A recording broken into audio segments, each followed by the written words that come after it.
Water signs, tignan po natin kung ano ang mensahe for you ngayong araw. Keep in mind po na ito ay general reading lamang, so hindi po lahat ay makaka-relate. So be open-minded. Ayan, I'm afraid to contact you. So meron dito natatakot na kausapin ka na mag-reach out sa'yo. Ayan. Pwedeng nahihiya sa'yo yung taong to. Tignan natin ano pa yung blessings. Ayan, tignan natin. Or pwede rin naman na meron dito manghihiram yata sa'yo, or ikaw to, baka ikaw yung may kailangan sa ibang tao, nahihiya ka. Or natatakot ka na mag-message, ganyan.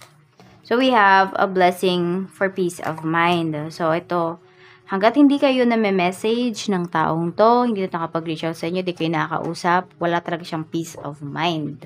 Oo, or pwedeng kayo din naman ito. Kaya kung meron kayong gustong kausapin ngayong araw, mag-reach out na kayo. Huwag nyo nang pagpabukas yan. Kasi baka hindi pa kayo makatulog ng maayos. We have a blessing on your health. Yes, yung iba nga sa inyo. Ayan. So, pwedeng masama yung nararamdaman. Masama yung pakiramdam pala ng iba sa inyo ngayong araw na ito. A blessing to bring clarity.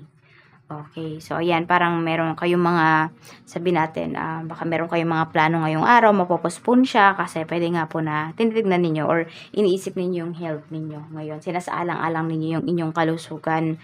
So ayan, parang kapag meron ditong hindi makakabuti sa inyo or sabi natin, baka may pag-travel dito, hindi nyo muna siya itutuloy kasi masama yung inyong pakiramdam. Or kung papasok kayo sa trabaho, yan siguro yung pinag-iisipan ng iba sa inyo. Tapos, ito yun. Sabihin nyo na lang ng maaga or magpaalam kayo kung hindi kayo pasok sa work. So, mag-abiso. Tingnan natin. Meron tayo ditong Angel of Strength. So, iba sa inyo, nilalabanan nyo pa. Ayan. So, palaban talaga. Karamihan talaga sa inyo. Water signs. Hindi kayo yung palaban na nakikipag-away. I mean, lumalaban kayo sa buhay. So, tingnan po natin sa sitwasyon na inyong kinakaharap. So, hindi kayo basta-basta sumusuko. Tignan natin ano pa yung mensahe for you. Spirit guide. Okay, tingnan natin. Meron tayo dito ngayon, unity. Okay. So, natatakot yung taong to. Kasi, ayan. Okay, nagdadalawang isip pala siya talaga na kumontak sa'yo kasi di daw niya alam kung magkakaayos ba kayo, ganyan. Or baka pagbintangan mo lang siya, ganyan. Oo. Kaya itong taong to is natatakot na mag-reach out sa'yo. Feminine. Okay. Medyo emotional yung taong to ngayon. Or maybe ikaw. Water signs, we have surrender.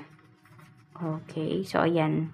Nandito naman yung pag-surrender. Pero, syempre, yung pag-surrender na to, pagdating sa health ninyo, pwedeng yung iba kasi sa inyo, hindi ko alam kung may malala kayong sakit. Kaya, you surrender na with the God, with universe.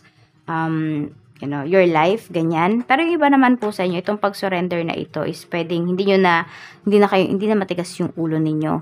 So, kung ano man yung sinasabi sa inyo ng inyong doctor or yung mga bawal sa inyo, hindi nyo na talaga yan kinakain. So, nag-iingat na kayo dito. Ayun, yun naman yung ibig sabihin ng pag-surrender ninyo. Nag-iingat na kayo and sumusunod na kayo sa, sa tamang mga pagkain na dapat yung kainin. Okay, meron tayo ditong party, ayan. So, meron nga dito, pwede nga na hindi nyo muna a-attendan na party kasi nga, pwedeng, alam mo talaga na hindi makakabuti para sa'yo. Ayan. Angel of Strength. Okay, so meron dito nilalabanan kayo. Ayan. Merong nagre-regret dito sa life. Or sa mga decisions. Or nanghihinayang kayo. Pwedeng sa mga nawalang pera ninyo. Ayan.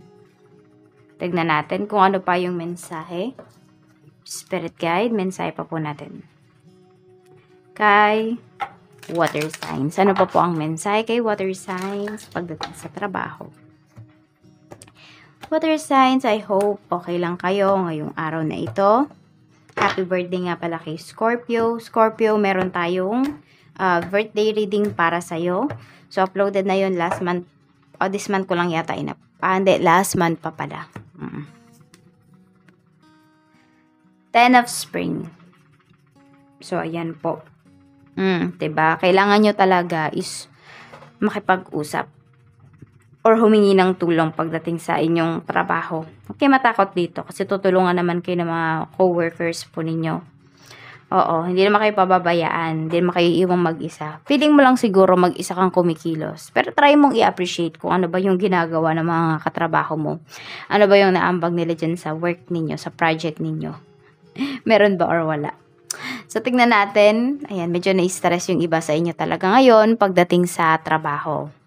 Pagdating naman sa negosyo, 9 of Summer. So, ito, napakaganda rin po ng energy pagdating sa inyong negosyo ngayon. So, fulfilled po kayo. Yan. So, kung wini-wish ninyo na buong buong month or ngayong araw na malaki yung kita ninyo, ayan po, magiging malaki talaga yung kita ninyo. Pagdating sa money, we have 4 of Summer. 4 of Cups ito. So, ito naman, pagdating naman sa pera ninyo, hindi kayo, sabi natin, hindi palagay yung iba sa inyo, nalulungkot kayo. Yan. So, huwag na kayo malungkot, di ba? Instead na iniisip ninyo na may kulang, ang isipin ninyo at ang i-manifest ninyo, ang sabihin ninyo sa sarili ninyo ay tuloy-tuloy yung perang dumarating sa inyo. Tuloy-tuloy yung cash flow ninyo. And you are a money magnet. Kasi pag iniisip nyo talaga na kulang, na hindi sapat, yun talaga yung nangyayari. Yun yung na-attract ninyo. And yun yung iiwasan ninyo. Na ma-attract ninyo yung mga negativities. Tingnan po natin pagdating sa love life, we have 8 of Autumn. So, dito naman pagdating sa relationship, ayan. Actually, medyo balungkot yung energy dito sa relationship ninyo. Kasi pwedeng may third party dito. And may nagsisisi nga po. Kaya alam mo kayo natatakot yung taong to na kumontak sa'yo. Kasi siya pwedeng pinili niya si third party. Pinaglaban mo siya, pero pinili niya si third party, nilaban mo siya. Yan. So, ang kailangan mo ngayon, hindi mo kailangan ng salita niya Okay? Ang mas kailangan mo ngayon is yung efforts niya. So, pwedeng yun yung hinahanap mo sa kanya. Efforts. Kaya lang kasi, yun nga, dun pa lang sa pagtawag sa'yo, sa pag-reach out sa'yo, natatakot na siya. So, ano pa yung aasahan mo, diba? Kung gagawa ba siya ng efforts para sa'yo.